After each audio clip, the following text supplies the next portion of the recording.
Welcome to the Curiosity Cure podcast. I'm your host, Deb Malkin, Master Certified Life Coach, Body Worker, Hypnotist, trained in pain reprocessing by the Pain Psychology Center, queer elder, fat human on planet Earth, here to help you evoke the power of simple neuroplasticity techniques rooted in shame-free curiosity so you can feel more better, more of the time in the body you have today and build the rich, full life that you want to live. A quick disclaimer, this podcast is not a replacement for medical care. I am here to provide insights and techniques that can complement your healthcare journey, but always consult with your healthcare provider for personalized advice. So here's a little preamble, everyone, for this next episode. Had a conversation with Maggie Reyes, and we're talking about emotional leadership, but we actually cover so many things in this conversation. I just listened to it this morning as I took a walk to go vote, and so many things were resonating with me. There was a moment of me choosing leadership this morning and not waiting. All of this will become clear when you listen to the episode. But yesterday I had an experience. I didn't leave my house. It got super stormy. I was getting work done and I had some meetings, but there was this way in which I kept feeling like I was always waiting for the right time to leave and go take a walk. And I'm kind of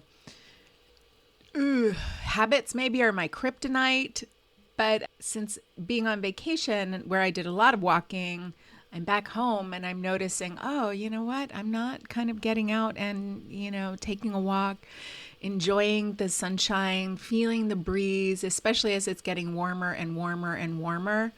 There's something about that kind of early morning breeze that feels extra delicious, knowing how hot it's going to get later in the day. And I'm starting to put these pieces together and noticing that there's a desire there. But what's coming up are these old patterns, these old stories, these old feelings of shame. And what I'm recognizing in re-listening to this podcast with Maggie is that there's no leader. There's no leader in my mind-body experience when it comes to doing things like going and taking a walk. There's old messages and shame. There's also like diet culture narratives. There's one story in particular that I swear just gets me. And it's this story of there was this woman in my town, and apparently she lost a lot of weight by walking. And so we would see her around and she was always walking. And, and also like, this is my child mind and I didn't know her. So this is all based on a perception. And of course, my mother's very enthusiastic, encouraging perception of this woman having done this great feat. But it's always kind of positioned in this way where you have to basically drop your whole life and now all you do is walk and then you will get the reward.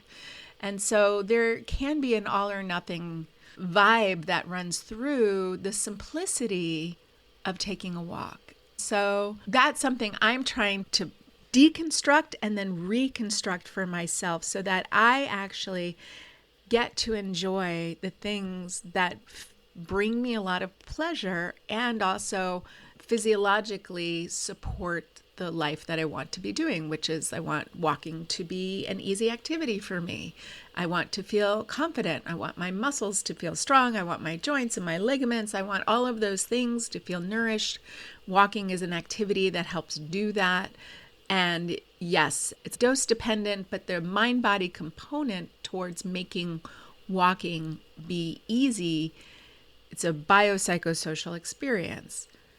So what I was doing today was, as I was re-listening to this podcast, I was like, oh, I'm the leader. And how can I make this activity be simple and clear and meet my goals and help me rewrite these narratives, create different conditioned responses, but also create corrective experiences. So my walk today was actually really enjoyable because I felt that empowerment of being a person who takes a walk and has it be easy and feeling the breeze and even enjoying the sweat, knowing that, oh, it's going to get a lot hotter and I don't have to be out in it all the time. And that is a tremendous privilege. So there's a lot going on under the hood as I was listening to this podcast, but really stepping into a certain quality of leadership and defining what that leadership looks like for me, how I want it to not be controlling, to be collaborative, to be, what does Maggie say later on, having the kind of a servant heart. So I think my invitation for you as you're listening to this podcast, and I think one, you'll just hear me and Maggie having a lot of fun together. We really enjoy each other a lot. And there are so many beautiful nuggets sprinkled throughout this podcast because I go off on my timey-wimey tangents and she's following me. And we depart from our original conversation and then we return to it. And she does a beautiful job of closing the loop and talking about the empowerment of shifting beyond feeling over responsible for feelings of shame, feelings of irritation when it comes to stepping into a kind of leadership that is beneficial when we're doing this mind-body work. And then when you're crafting the life that you want to be living. And I see this also coming up in some narratives around a new relationship that I'm navigating. So I can tell that there's this opportunity for corrective experiences, that old hurts and old wounds and old pains are coming up to be met and loved on and released. And to be present in this today body, in this today relationship, and being the engine that's driving myself towards that desired future. So there's a lot in this. I hope you enjoy. I'm going to link to all of Maggie's stuff. I just want you to know that I am cheering for you and I am so on your side. I know that being in pain or having symptoms can feel so challenging and it can be so debilitating, and also recovery is possible. And if recovery is not a word that feels good to hear, then change. We'll just leave it into that open field that change is possible. And so I'm happy that you're here listening. Okay. Enjoy the podcast. Hello, my feelers and healers, and welcome to the Curiosity Cure. And today is a very special episode because I have one of my most favorite humans on the podcast, Maggie Reyes, who is a coach, and I'm going to have her give her own introductions, but I'm going to explain why I invited Maggie to be on this podcast, because she is not a person in the mind-body space. She might, in the course of her work, help people and talk about pain. We don't talk about physical pain, but certainly emotional pain. But here's my roundabout way. One of my favorite leaders in mind-body, like symptom recovery space, is Vanessa Blackstone. And she's the executive director of the Pain Psychology Center. And she was on my podcast recently, and we were talking about safety and how to embody this concept of safety. And one of the things that she said was, this is really like couples therapy. This is working on the relationship between your mind and your body. So as soon as somebody says couples therapy or couples, I think of you pop into my head. And because I love you and your work, and I put your podcast on rotation because sometimes I need just like a little dose of Maggie, because there's something about the way that you create a lot of sanity and clarity and simplicity in your wisdom. And it's all about creating change and evoking empowerment. So I was listening to your podcast and you were talking about emotional leadership. And I was just like, oh, that rang a lot of bells for me. I help people with emotions. I talk a lot about how emotions are felt in the body. And so when I work with clients on that, I do that. And I was like, I should do a podcast on emotional leadership. And then I was like, in fact, I should just ask Maggie to be on a podcast and have a conversation about emotional leadership, a few areas in which I'm noticing this showing up in my own body and my clients' bodies is both when we're dealing with physical symptoms, like unwanted emotional and physical experiences, but then also this time that we are dealing with intentional or unintentional chaos and cruelty in this political sphere. Like we're being driven to distraction and dysregulation.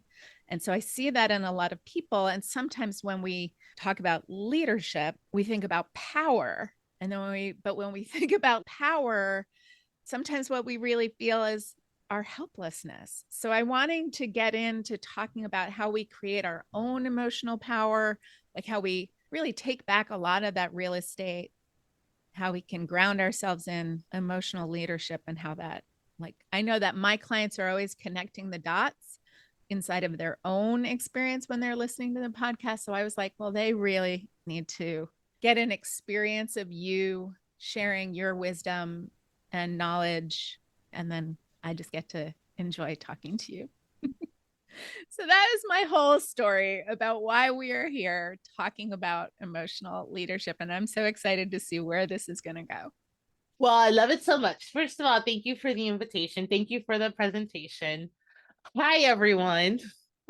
My name is Maggie Reyes. I am a feminist marriage coach. Although I work on relationships and that's my specialty, I do it, as Deb alluded to, in a very sort of unique way. I like to take things that feel complicated and make them as simple as I can. I like to be playful about it. So I coach on a lot of something like what we would call a heavy topic or something that feels intense, emotionally intense. And I try where possible to like lighten the load, so to speak, when we're talking through things. So that's when I love that you pulled that out of listening to me, because that is an intention that I have when we do those things.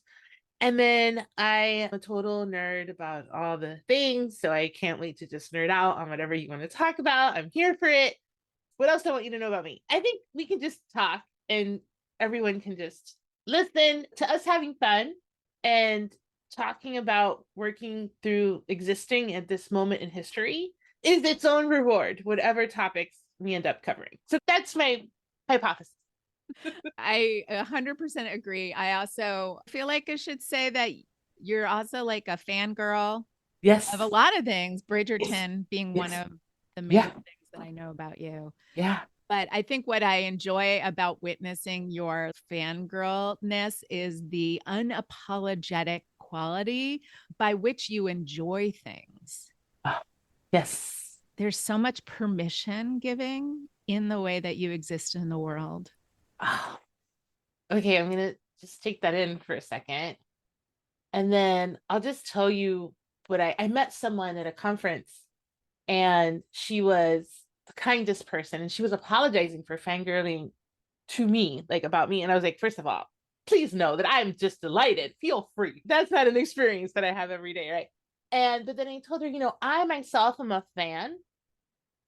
And I love being a fan of things and people and books and movies and whatever, actors, writers, whatever. And I'm like, what is being a fan? It is passionately, enthusiastically appreciating a piece of art, a human, a process, a sport, whatever it is. What could be the downside of passionate, enthusiastic appreciation? I see none. Therefore, I am unapologetic about it. That's the behind the scenes for that. I think when I think about myself and I think about my clients, the downside is being seen and Mhm. being vulnerable and putting yourself at risk Mhm. of rejection. Okay. I hear you. I hear. So here's what's interesting, because I have like undiagnosed ADHD and I for sure have rejection sensitivity. So I navigate this duality of like being really sensitive to rejection in certain contexts and being like, I will die on that hill in other contexts, right? Where I'm like, you don't like my enthusiastic passion for something? Like, you're missing out. Like, sad for you, but okay. Right? I love that. When we think about the way that rejection feels in mind body work, we're often talking about the pain system is a system of protection. It's protecting us from things that we now no longer need protection from.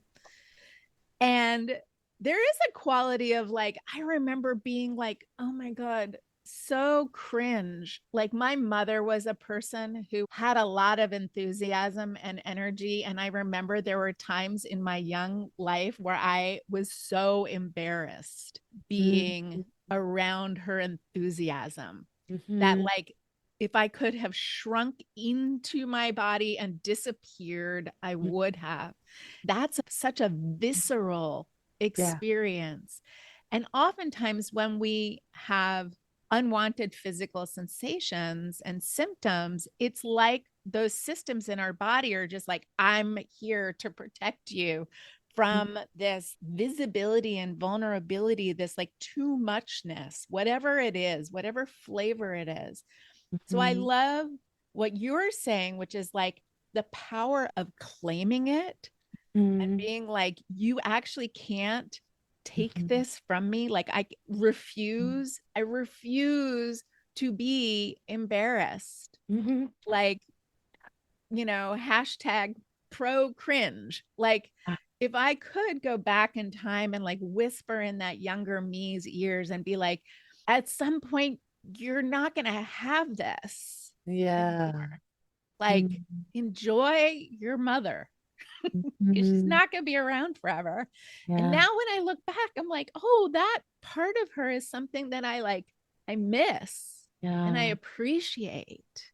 I'm just like, oh, but it's like so normal. It's so normal for us to be like, oh, it's a little too much. It's a little too whatever. It's like, so that rejection sensitivity, why do we always stick the word disorder or pathology on it? But like that rejection sensitivity leads us into ourselves in a way that's like identifying a need. It's like, oh, I need to feel safe in this experience. I need to feel like, yeah, maybe you'll say no, but you're not rejecting like me as a human. I'm not getting thrown away or whatever it is. So as you know, you know me. So I often just go off on tangents in my podcast, and my audience knows me as well. I'm here for it. I love it. Like I'm watching you lean in, and I feel really loved and seen by that. Oh, I wanted to share the bullet points from that podcast episode, and I'm going to link to it so that people can listen to it as well and kind of get this flavor of you. But some things that you talked about for emotional leadership were take ownership of your emotional responses, set the tone for meaningful connection, create space for authentic growth, and break free from waiting patterns. And you were talking about practicing those regulation tools, like taking a pause and breathing and dropping into yourself, but throughout the day so that they become more automated. And that's so simple. It's so wise. So I wanted to talk about how do we look at emotional leadership through an empowerment lens versus trying to be controlling or feel responsible for everything. Love it. Such good distinctions. Yeah. So, okay, let's take these three words, like leadership, controlling, and then over responsibility. Because one thing is being responsible, and another thing is being responsible for everything, right? So I think that's the easiest way. I'm just writing this out so I can keep on track too. Let me go back to the beginning a little bit about why do I talk about emotional leadership at all? Like, why is it a thing? I used to work in HR. So much of the work that I do is sort of influence. I sort of like marinated in this soup of leadership and teams and how people work together to get things done on earth. Like that was just my job before. So when I look at any kind of relationship, so even though I'm a marriage coach, I also do general life coaching. I coach people, executives, leaders, all these people on all kinds of stuff with their team, their kids, whatever. And relationships at the bottom line really are 98% the same, no matter what way you're interacting with each other. So emotional leadership came from me watching women who I coach waiting for their partners to do something for them to feel better. And I didn't even label myself as a feminist. I really didn't know. Like, true story. My mom was a really angry person and she was a feminist and she was just always angry. And I just can't play that song. Like, I cannot be angry all the time. And I listen, I'm Cuban and I'm a Leo. I can be angry. But it was this mental association that I had as a kid that I was like, oh, if you're a feminist, you must just be angry all the time. So I never identified like that. Like, this was a very innocent interpretation as a child, right? Like, I had no idea. And then when I got older, everything I did in my life was feminist coded, let's say, right? So when I was a recruiter, I vividly remember I had this department where we always hired men. And I'm like, why are they only men in this department? I don't understand. Explain it to me like I'm 8, right? And then so I worked for a cruise line and they're like, oh, they have to share cabins. And because of the cabin allocation, we have to do this thing with the genders because of how it works on board. And I was like, wait, so I could just hire 2 women and they could just like legit, that was the meeting. They could just go together. Is that they're like, yeah, that was fine. Like, it wasn't even conscious, like sometimes it's conscious stuff people do, but this was more like, oh, whatever. I was like, so I hired 2 women at a time and transformed that particular department. So just to tell you that then I leave that and become a marriage coach. Since I became a coach, I always focused on relationships. And I kept seeing these women just waiting. I'm like, this is not it. Like, I don't know what is it, but this isn't it. And over time, I was like, I think that we just need to claim emotional leadership. And just like we lead in all these other areas of our life, then we come home and we sort of abdicate leadership to cultural narratives, to family stories, to all kinds of internalized, externalized things, right? And it's like, well, what if we just didn't do that? What if we said, I'm going to be the emotional leader of how this goes. I want it to go the way I want it to go. And we're going to see what happens when I do that. So that's how the origin story of how that came to be. And then this idea of the distinction between leadership, control, and over responsibility is like absolutely germane to how we practice leadership. So I'm going to just pause because I just threw a lot at you. So anything you want to say before I keep going or ask?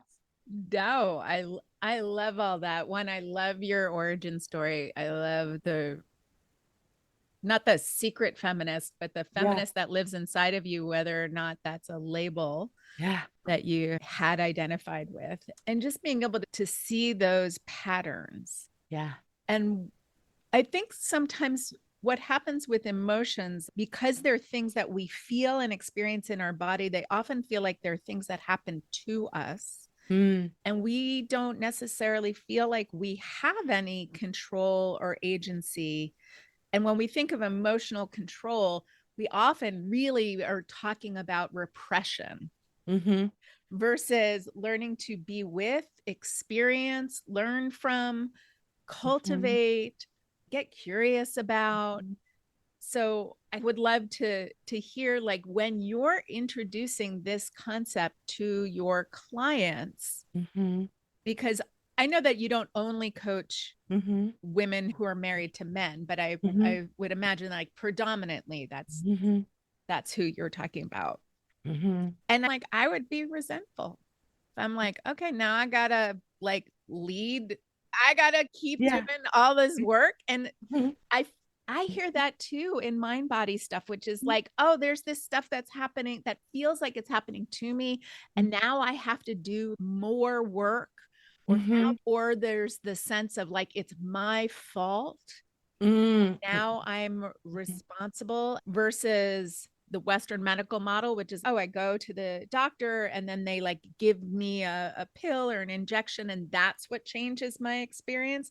Oh, there's something here that I'm supposed to be doing or that I can do to influence it. But ultimately, recognizing your own influence is empowering. So, Okay. How do you bridge that gap? It took me 3 years to answer this question as succinctly as I'm about to do it. So everybody, you should just like lean in. If you have headsets, press them closer to your ears. Okay. So when people would say to me, but why should I do one more thing? I already do other things, which is true, right? Like mental load, emotional load, all those things are true. Here's what I would say. It's not that you're going to do all the work. It's that you're going to go first. And all of the work that I do really is inspired by and sort of shaped by systems theory and psychology, which is when one element in a system changes, the other elements in the system, which in this case is like a marriage system, respond to that change. So this is why I coach individual. I actually do individual marriage coaching, which is kind of unique. I don't actually work with couples, although I impact couples, but I work with women. And I do coach women who are married or in long-term relationships with women. Side note, many of the relational dynamics are, like I said, 98% the same. Um, but most of the time I'm coaching women who are married to men, and they're like, well, he doesn't have to be in the session. I'm like, no, because here's what's going to happen. Imagine this scenario. We're going to go back to my HR days. Imagine for all of us listening that you work at a cubicle and you're sitting in a cubicle. It's 8:30 in the morning. You just got to work. And somebody walks in and there's a big black cloud over their head and they're cranky and they're annoyed and whatever. They're just like carrying the big black cloud and they pass by your desk and you're just, oh, another day with this person, right? This person has now impacted the other 19 people in all the cubicles with their big black cloud. Now, the next day, we're still in cubicles. Here we all are. Steph and I are cubicle buddies next to each other. And somebody walks in and they have brought 5 boxes of donuts and coffee and orange juice and all the fun things. And they're like, hey, everybody, I'm so proud of the team. We're doing amazing. Come get the donuts. Now, this one person has affected the mood of like 19 other people. So I give this example because sometimes I say fancy sounding words like systems theory, whatever. And I'm like, it's about the donut, right? You're going to bring a donut to your relationship and then you're going to see how the person responds. They're either going to like be, thank you for this donut. It's amazing. Let's go have more donuts together. Or they're going to be like, oh, donuts are disgusting. Like, how dare you, right? And either way, I call this you get closer or you get clear. And I would say relationally, that's a dynamic I've just seen happen over and over again.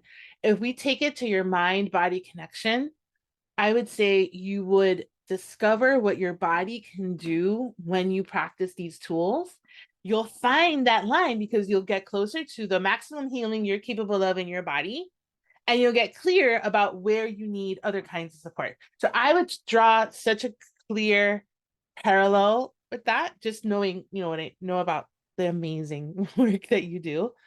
Okay, so that's the part about doing the work. The part about it's my fault or that sort of taking it like a burden or taking it like, why do I have to be responsible for this? Or like anything in the flavor of that. Again, it took me 3 years to figure out how to say this as clearly as I would say it. So everybody just like cheer. We're just gonna cheer. Here's how I think about it. Most of the people I talk to, so remember, I don't have a scientific group of people, right, for my case studies. They're the people who are drawn to feminist, forward thinking, empowering, loving, compassionate connection. So it's like a cross section of people, but they have those type of values, right? But most of those people, if I ask them how their partner feels about them, their partner would be something like, I'm glad she even looked at me twice. It's a miracle. I get to be with this person. I don't want to rock the boat. I'm doing the best I can, that kind of stuff. So I'm like, listen, the reason you're doing this is because you want a different result. For your partner, they could go on and on and on like this forever. Hashtag forever.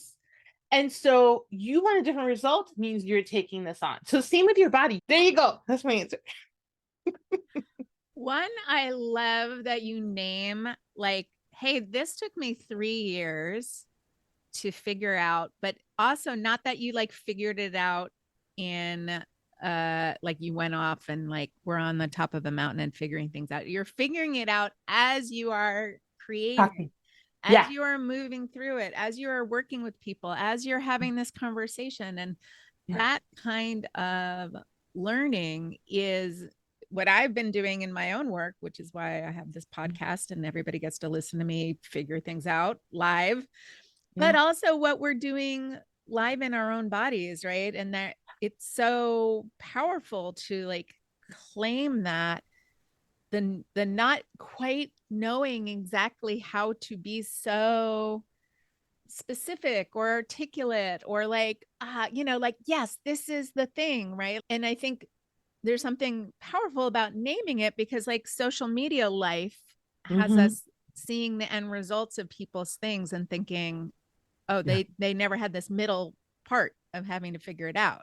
They just Yeah. like showed up and knew, Fully formed. fully Yeah. formed. And people get into a lot of compare and Yeah. despair. I mean, I see this with clients. We listen to a lot of recovery stories and we want to be the recovery story, but we are not willing to go through the recovering process, which Yes. is a lot of like, things Yes. that like work or don't work, or Yeah. brings us in contact with things that we're frustrated with, unhappy about, are Yes. experiencing, that are unpleasant, undesired. And some, I think when you were telling this story about the person coming to the office with the black Yeah. cloud, I was like, Yeah. oh yeah, Yeah. what if we're the person coming into our own office with our own black cloud? And I was like, oh, that feels like me. And I want to hold that with a lot of love. But what I love about systems theory, and Yeah.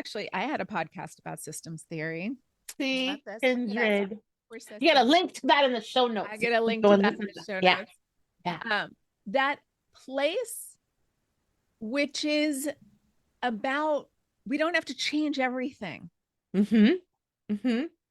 And that ability to lean into curiosity of like, what does it feel like if I, like for my mind body people, we often find ourselves in these habituated patterns. We wake up the same way. We're looking for pain. We're anticipating.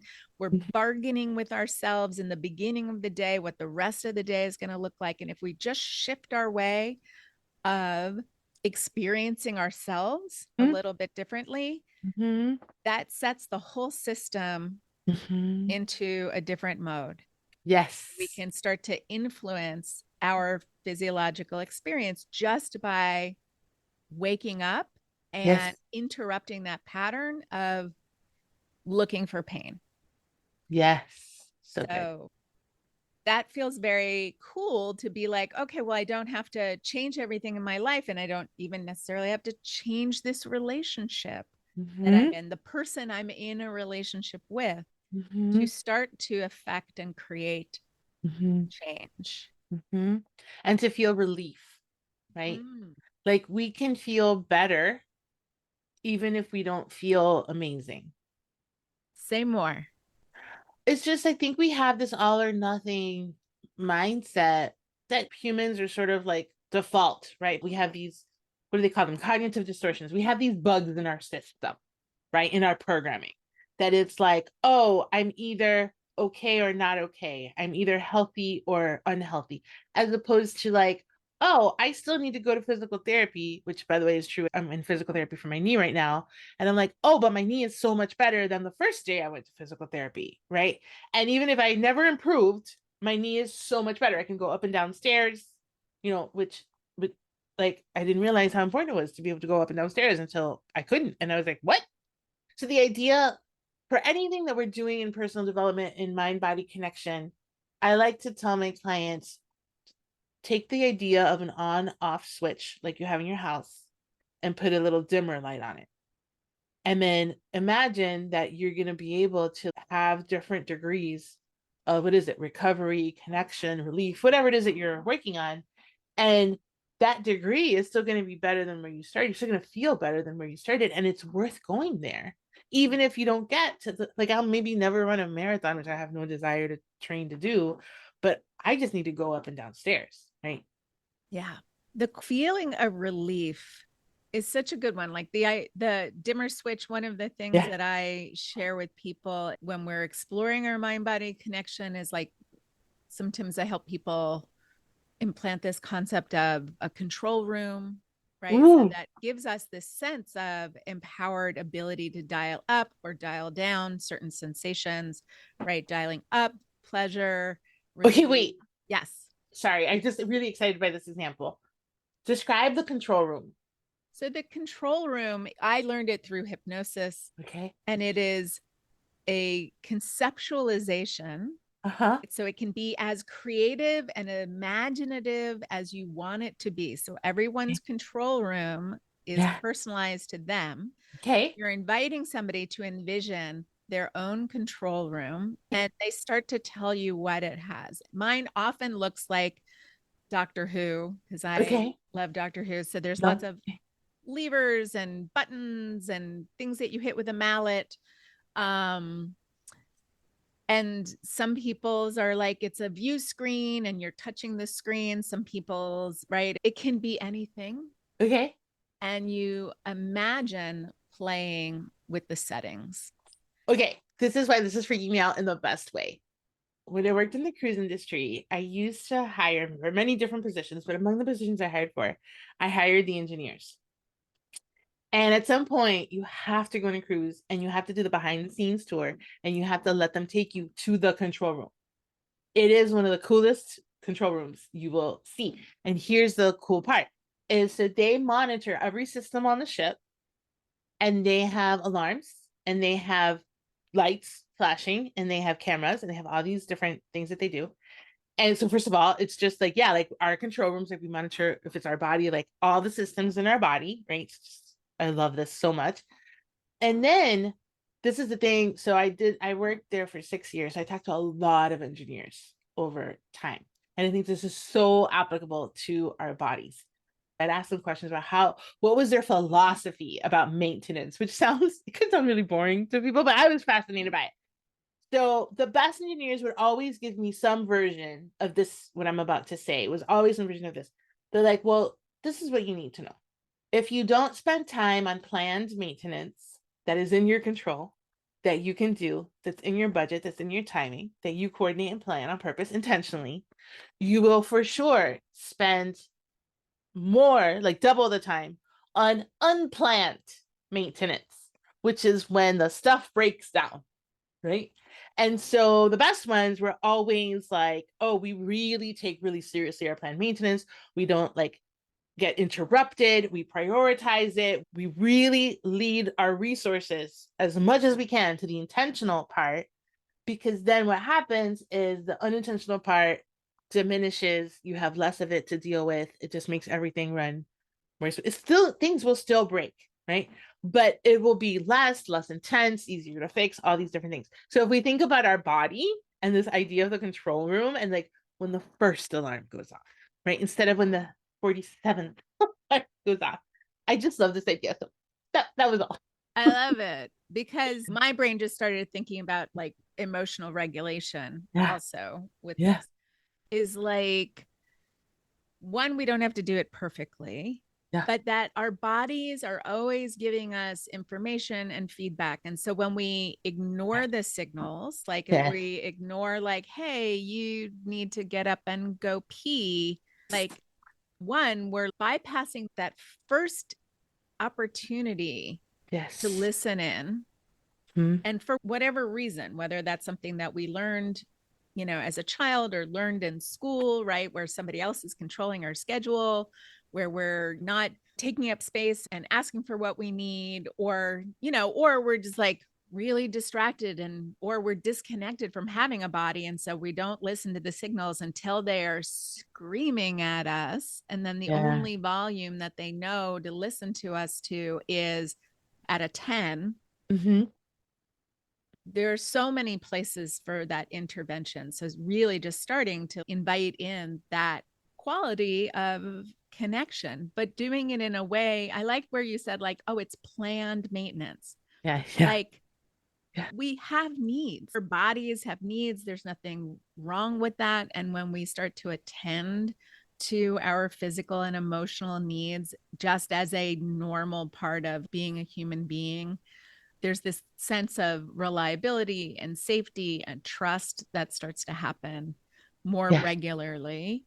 Yes. And again, it's more like influence versus control. We don't have to Yeah. control everything, but we can influence everything.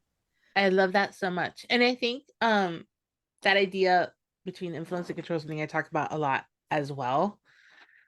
And I think this is like the perfect segue to go back to just those definitions around emotional leadership and control and over responsibility, just to close that loop, which is when you're a leader, you inspire, right? You can influence, but not control people's behavior.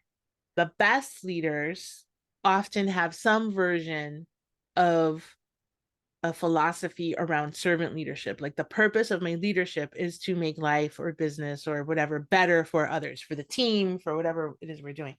So a true leadership comes with a deep sense, I think, of purpose and connection and helping other humans and community, right? So that when you think about leadership from that frame, then controlling isn't the way you get things done. I coach a lot of type A women who I myself could call myself controlling, and they are controlling as well. And I just want to pull that out and say, in a society that's not built for us, where we constantly feel unsafe, the quest for control, the desire, the impulse to control things, as you already know, as so many people listening to us already know, is a quest for safety that makes complete sense given our cultural, professional, all these different places where we are in different ways, emotionally unsafe or professionally unsafe, or whatever, all the different ways we experience that. So control is like the coping mechanism for lack of safety. And I think when I talk about it, I want to talk about it with nuance and to say there's some context which is absolutely appropriate for you to control the heck out of that, right? And then there's other contexts where you sort of switch the channel from like control to influence. And usually it's in places where you feel safe. So, for example, I've been interviewed on a lot of podcasts. I have my own podcast. I interview people. And there's podcasts where like I want to know exactly what we're going to talk about and how it's going to flow and what we're going to do. And I like ask all these questions. And then Deb is like, "Oh, come on my podcast." I'm like, "Okay, I don't need to know anything. I don't need to control anything." Because there's a high degree of safety in my mind, right? In my relationship with Deb, right? I have all these thoughts about wherever she leads, I will go. This will be a safe place. We'll have fun no matter what. It'll be useful no matter what we end up talking about. And so I can release that control and just show up for the experience, right? So I want to just honor that sometimes when we discover some of these things, we then make ourselves wrong for being controlling. And then that's a whole other thing we have to work through versus I want to be that voice that tells you it makes so much sense. There's nothing wrong with that. In some contexts, keep doing that. And then there are times when that no longer works, and then you make an adjustment. So what are your thoughts about that? I love that because it always leads back to self-inquiry, Yes. and it leads back to our survival responses always make sense. Yes. Yes. Even when they don't serve us any Yes. longer. If we start with curiosity Yes. versus shaming, Yes. then we can just be like, "Oh, yeah, you know what? When over here in this conversation that we're having, I don't need those kinds of things. But if I'm going to go, I mean, I'm not going to be on Joe Rogan's podcast, but if I were going to go be on somebody else's podcast, like I might need a whole bunch of other things that I'm not going to need here." And so there's a certain quality of flexibility and really recognizing that different locations of safety Yes. and vulnerability have an impact on our nervous system. And that's when the more nuanced we are, the more well practiced we are at checking in, at getting really comfortable getting to know who we are, leads us into that place of empowerment, because then we have a quality of agency, and it's that breaking free of waiting patterns. Yeah. Wanted to ask, are there any places where your clients get stuck in claiming leadership for their emotional responses? How do you lead somebody through the experience of even just that idea of taking ownership for your emotional responses? How do you help them observe that without falling into the story or without amplifying any kind of distress? Okay, so I'm going to answer this sort of what I think you're asking, but feel free to like jump in. So, of course, we all get stuck. I teach this for a living and I get stuck, right? And I have to help myself unstick by using the same tools that I teach everybody. We are always going to have human reactions like the whole way, the whole time. So yeah, so the first simple answer is yes, we will all get stuck. We will just the dip will not be as low and the length will not be as long. So one of the things I like to do is I will draw on the board. So everybody kind of, if you can use your imagination for this, imagine that I draw like a W on the board, like a bunch of W's one after the other. And there's like a high peak and a low peak and a high peak and low peak. And then imagine that I just draw like a wavy line where like there are no like peaks or just some like waves. So to me, one of the goals of coaching is that you spend more time in the wavy lines and like less time on the really low peaks when you do get stuck and when things happen. So you course correct faster and the impact is lesser, right? I kind of joke around and now people quote this back to me, but I say the fight you don't start is the fight you don't have to recover from. Maybe your partner starts fights too. Okay, we still have to deal with those. But for you, if you don't start the fight, then you don't have to spend all the time, working through it, finding the way forward, whatever. Like that just eliminates half of the thing right there, right? And so what we look for is like, well, why are you starting the fight? What's going on? If that's the case, right? Some people aren't argumentative and that's not their thing. But to give you a concrete-ish example on how do you actually do this in practice, it's like, okay, your partner says something that presses your last button. You know that button we all have that it's just like immediate activation, 0 to 60, we're ready to roll, right? And instead of responding back like, rah, rah, rah, right? It's like pause and breathe. And then look at that person. And then here I have a lot of different instructions that I give sometimes. I'll give you the funny one first, and then I'll give you a more serious one. But sometimes I say, look at that person and pretend they're an alien from another planet. And they have no idea what you just said and why it's meaningful to you and why, you're having your reaction. They're just an alien from another planet. Imagine if you had to help them understand or decipher what was going on and that they're having this reaction because on their planet, they do it some completely other way. And for some reason, that creates enough.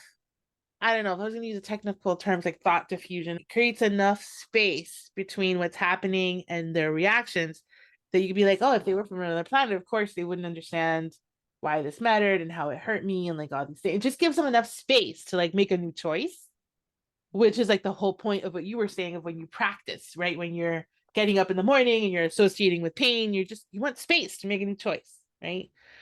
So alien from another planet is one. Another one is to look at that person and imagine their inner child.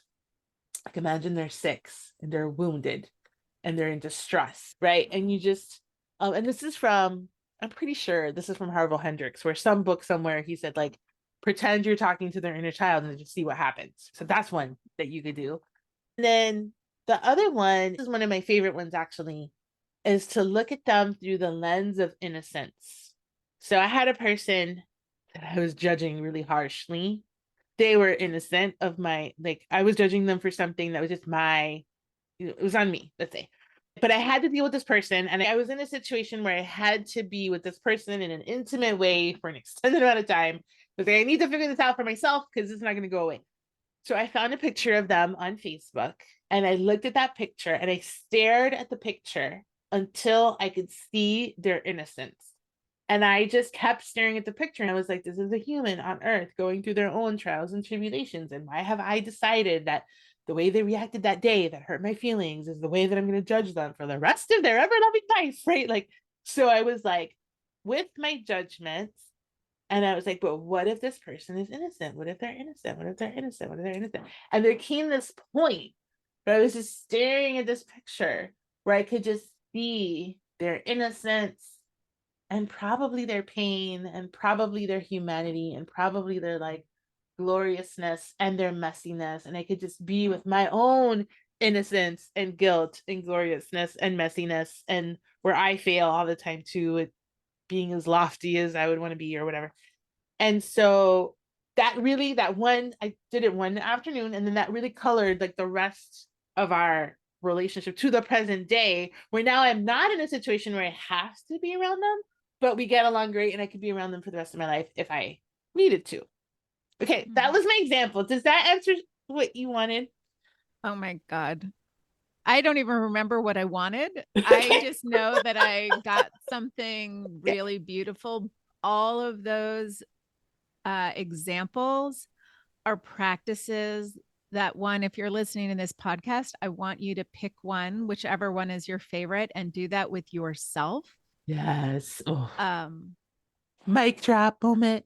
Yeah. because they are practices that we do in mind body symptom recovery work all the time. Because again, we're talking about this relational experience between ourselves, between Yeah. ourselves and our triggers, between the nervous system, which is leading on a subconscious level and creating systems of protection, which include pain and symptoms.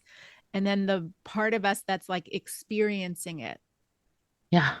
and making that space to become the observer Mhm. with a lens of compassion or love, or even just that neutral curiosity of like, oh, what if I'm an alien? Or I have to describe this symptom to an alien. I think that's right out of Alan Gordon's book, The Way Out. I think that is Oh, actually wow. one Oh, of how the cool. That's examples so fun. Yeah. of, I love yeah. that. So that's a quality of somatic tracking, which is one of the main tools that we use. What I notice is a lot of times it's like we think we know what to do. Like we think we know what the response is, but oftentimes it's like we need that pause Mm-hmm. and that space between the input and then the response, whatever it is that we're doing. And I even just said this to a client yesterday is like, as we're cultivating neuroplasticity and not going down this reaction road so much anymore, half the time we're going to find ourselves halfway down the reaction before we're even aware that that's what's happening. And at any moment, we can interrupt it. At any moment, we can pause, Yeah. take a breath, and choose to do something different. Yeah. I love that. I love that so much. I have something that just occurred to me that I'd love to share in the context of what you teach. Yeah. So last year I went through perimenopause and I'm in menopause now. And it was probably from a physical perspective, one of the hardest years of my life. There's a couple of things that like I had my first year that I was married, I had really chronic insomnia and it was very difficult and I had to go to a sleep doctor. And it was just a very challenging time at just a physical level. And then last year with perimenopause, I didn't know that it was perimenopause at the time. If I told you the list of symptoms, I'm pretty sure I had like mild depression in the sense that I was still interacting with humans and doing things, which is where I add the mild, but I like didn't want to leave my house. I didn't want to get out of bed sometimes. Like I had all these things. I had trouble sleeping and all the things that has, brain fog. I had at one point dizziness that like mysteriously came and then mysteriously left. Like I had a list of things. And now I am taking some medicine that's really helping me and I'm just doing different things, trying different things. And one of the things I'm doing now in my own self-coaching is I had this moment where I acknowledged for the first time that I felt like my body betrayed me, like a betrayal. And I was like, I can't expect it to do the things that it used to do the way it used to do them. And I labeled that wrong and bad. And it felt like a betrayal. And I sat with that and I read some meme online about just bodies, something that didn't have to do directly with what I was coaching on, but was just like, oh, how bodies function or whatever. And I was like, wait, my body is just bodying. That's what I called it. I was like, it's just bodying, and it's just a bunch of cells and organs and electrical impulses and liquids and whatever it is, right? It's a bunch of things. And it's on Earth in gravity, like doing what it can do to function. And then I'm creating this story that the things it's doing in order to survive are a betrayal. And I was able to create that space between my body is just bodying. And this is not a betrayal to me. It's not my enemy.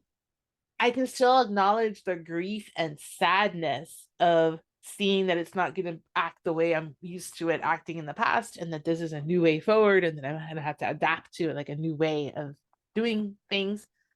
But I don't know, I just felt like I wanted to share that about the idea between feeling like it was this betrayal and all the emotions that go along with that, to the neutrality of my body is just bodying. And what if it's innocent, right? The innocent subject, it's just doing what it needs to do for itself to hold me in it, right? So anyway, I just want to show.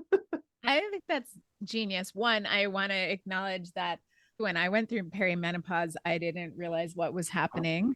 So I think that's normal. I mean, it says something about the world Right. and the patriarchy that we are having things and experiences that happen that is like a normal part of our human aging process, and we don't even know what's happening. So that says something there. But same thing, I had to Google it. I was like, why am I angry all the time? Yeah. Yeah. And I was like, oh shit. I think because we are sold this idea of what it means to have a healthy body, and it's Mhm. got this very strict and narrow view of parameters that are socially controlled, around body size and race and youth, economic status. We don't have a lot of room to be relating in this curious and neutral and inquisitive. And, I sometimes think like we're just much more loving and open with our pets than we are with our own bodies. And I Yeah. love the way that you were able to get yourself from betrayal into neutrality Mhm. without kind of squishing down those Mhm. feelings that you were having, right? So Mhm. validating the feelings, but also being like, yeah, actually, my body is not really betraying me. It's just bodying. And what can I explore then from that point of view? And I think that that's a lot of the things that when I work with people on chronic symptoms, it's a series of paradoxes Mhm. because we are recognizing that today is different than yesterday, but it doesn't mean that we know what it is tomorrow, but that Mhm. it is normal for things to shift and change. Mhm. And also, we want to avoid the habitual process of chronifying something, right? Like believing that whatever's going on right now is going to continue on and perpetuate. Mhm. Which I feel like also we can have those same things in relationships with other people. It's just like, where 100%. we just are side, this person's never gonna change. Like it's Mhm. always gonna be like this, is I think one of the biggest failures of imagination. Agreed. Agreed. Okay, I have two things to say about that. First, just to start with, the miracles I've seen and how people interact are like beyond. So I'll give one brief story, which is a woman whose highest value is truth, highest value, truth, honesty, right? And then, of course, her husband was a chronic liar. Like that person would lie about things that don't even matter and you would even know. So there was something impulsive in his lying thing. And so she came to me and I was like, well, are you going to divorce him over this? And she's like, no, he's the love of my life. I can't imagine. I was like, so then what we have to do is practice acceptance. Like you're married to a person who sometimes lies. Can you just accept that you're married to a person who sometimes lies? And this was basically her homework assignment and what we worked through like over several weeks. And then she came several weeks later and she's like, well, you're never going to believe what happened, as our clients tend to do. I'm like, try me. I probably will believe it. So she's like, he's lying less. And my only hypothesis is he felt such profound acceptance from her that he no longer felt unsafe, right? To bring it back to that safety, where then that coping mechanism was less necessary. And to the degree that he had any influence over it, because it could just be these are how his cells are programmed in that body, but to the degree that he had influence over it, the behavior changed so dramatically that the little lies that were left just didn't matter. Then the second thing about what you said about that failure of imagination, where we think just because it's been some way in the past is how it's going to be in the future.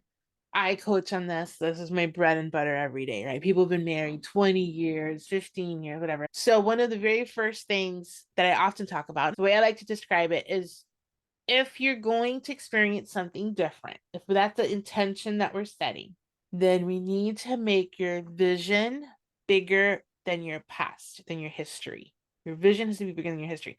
And what I invite people to imagine, so I'm going to invite all the listeners to imagine this, because I worked in the cruise industry. I have a lot of ship examples. So imagine that the current of the ocean is your past. It's pulling you, it's actively pulling you back to that previous experience. But you're coaching, you're working with Deb, or you're doing whatever modality you're doing, whatever's happening. And then that's the motor that's pulling you towards your vision. And if you just keep that motor on and keep going in the direction of your vision, no matter how strong the pull of the current is, at some point you're going to be outside of the clutches of the current, and you're going to be able to just be your vision, be the thing that is the reason that you're doing this work. And so that idea of just, oh, how can I make my vision bigger than my history, can be just a comforting place to take your brain when you're like, oh, here we are again. It's like, wait, here we are again. But what's the assignment? The assignment is making my vision bigger than my history. So how am I going to do that today? My brain's got like 17 million things to say, as per usual. So in my work, we'll call that a corrective experience. Ooh. And we want to create opportunities to have corrective experiences. This is how we train the brain to experience something new and different. Because otherwise, because the brain is a predictive organ, it is anticipating our responses. It's anticipating what the body is supposed to be feeling, and it is giving it to us ahead of time. Yeah. Because that's like metabolically conservative. So what we're trying to do is mess that up. Yes. And being able to envision more, like imagination sounds like it's not real, but imagination is maybe one of the most powerful gifts that we have. So I say that as a queer person who lives in a body and a reality in which we existed even when people said that we didn't, and had to envision a life far beyond anybody, like beyond that what was considered legal at different times in our existence. That's imagination.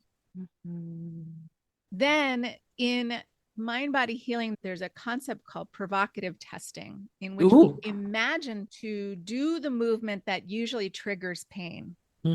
And oftentimes, this is how we rule in neuroplastic pain. Oftentimes, people experience the discomfort and the pain just when they're imagining doing the activity. And so that reveals the power of our brain and our imagination. And so it's like learning how to use that for good, for our highest benefit, both imagining a life in which we're excited to be in, imagining a life, a relationship, a community, a world, expanding our imagination of beyond this political moment.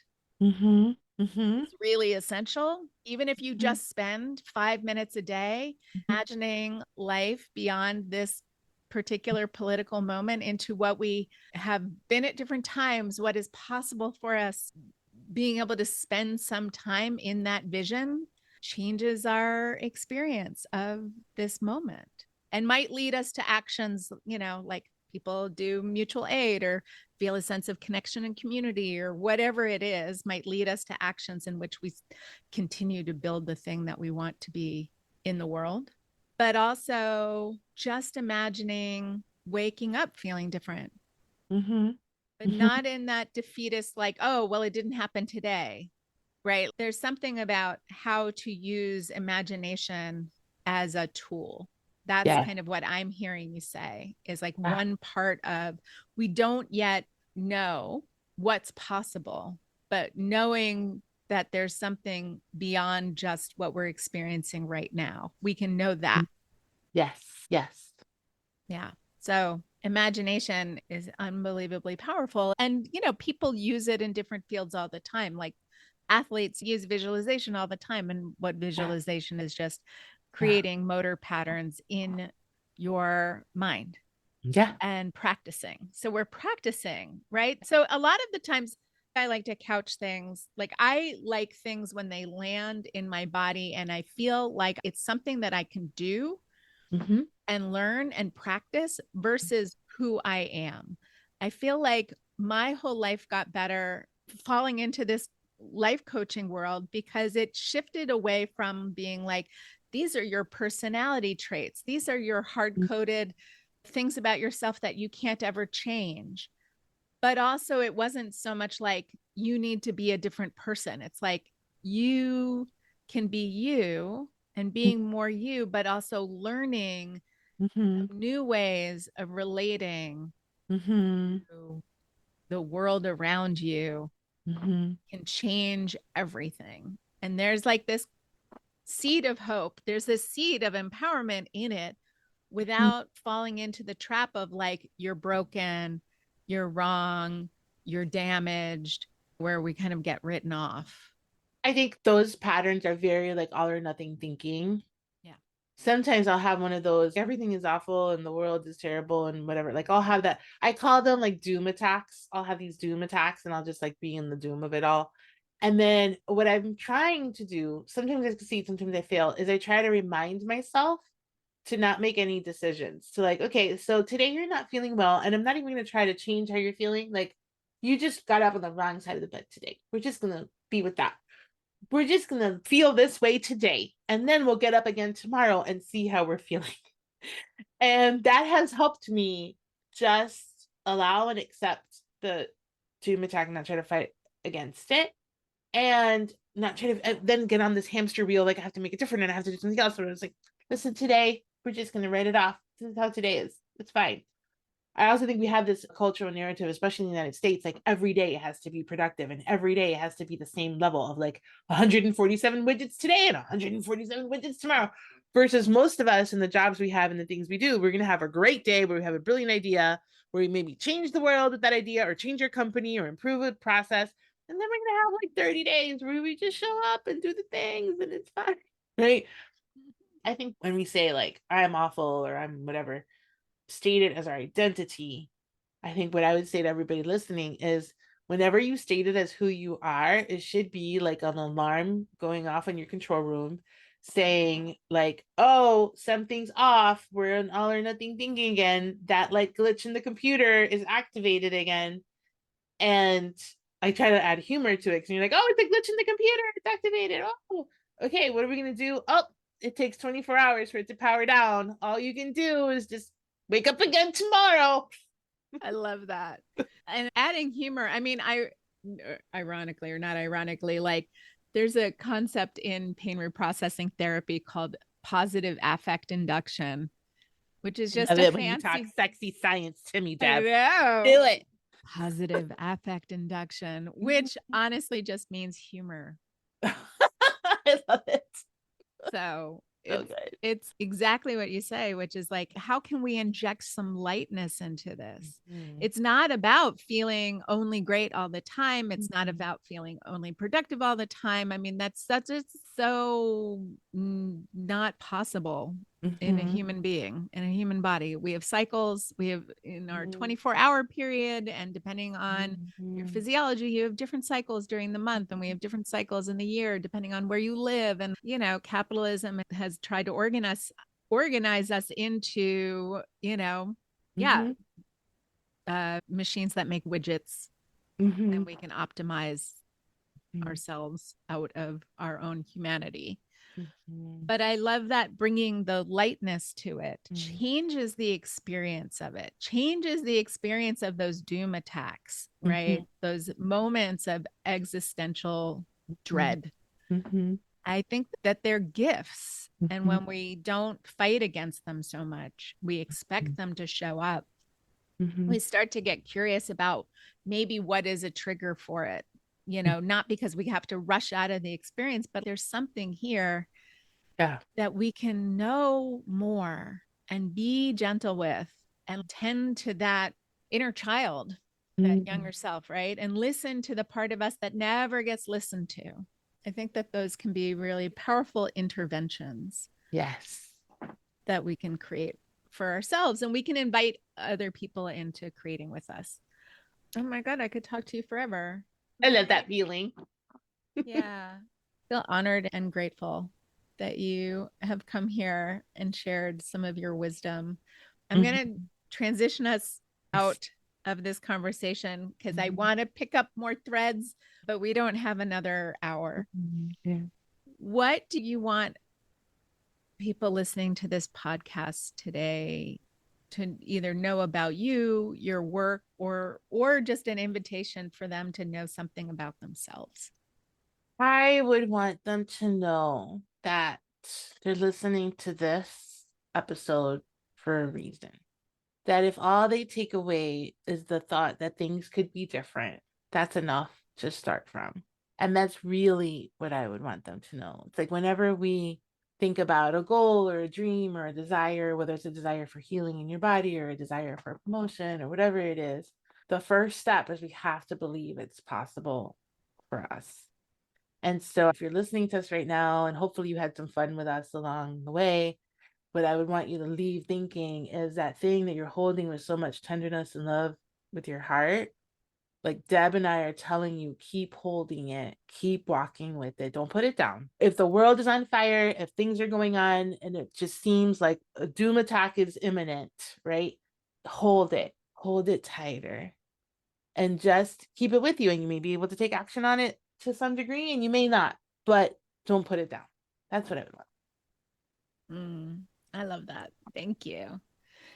And I will link to all of your things, the coaching that you do.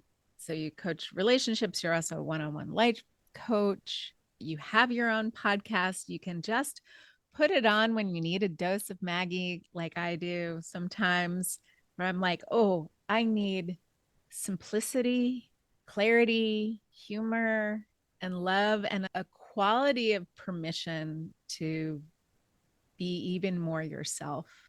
That's one of the gifts that I get from being in community with you.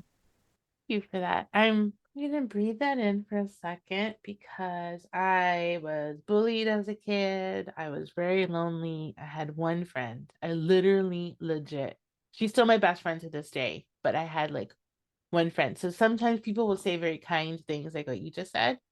And I will think about that inner child and I'll be like, if she only knew that she would grow up and she'd be like a guest on a podcast of this like wisdom archetype. Look up wisdom in the dictionary. There's a picture of Deb there. Like wisdom, thoughtfulness, depth, right? If that little me just knew like this was gonna be like the type of people who would be into her, I just feel like she's having a parade right now. So thank you for that experience. And I hope that listening to us, if somebody else is having that experience, like we're into you. We like your quirks. We're into them. So thank you. You're welcome. Oh my God. Now I'm just imagining our two inner children running up and like really enjoying whatever it is that they're enjoying, having the very best time. And like nobody can tell us any different. Does not matter. We're just being loud and making a ruckus. I love it.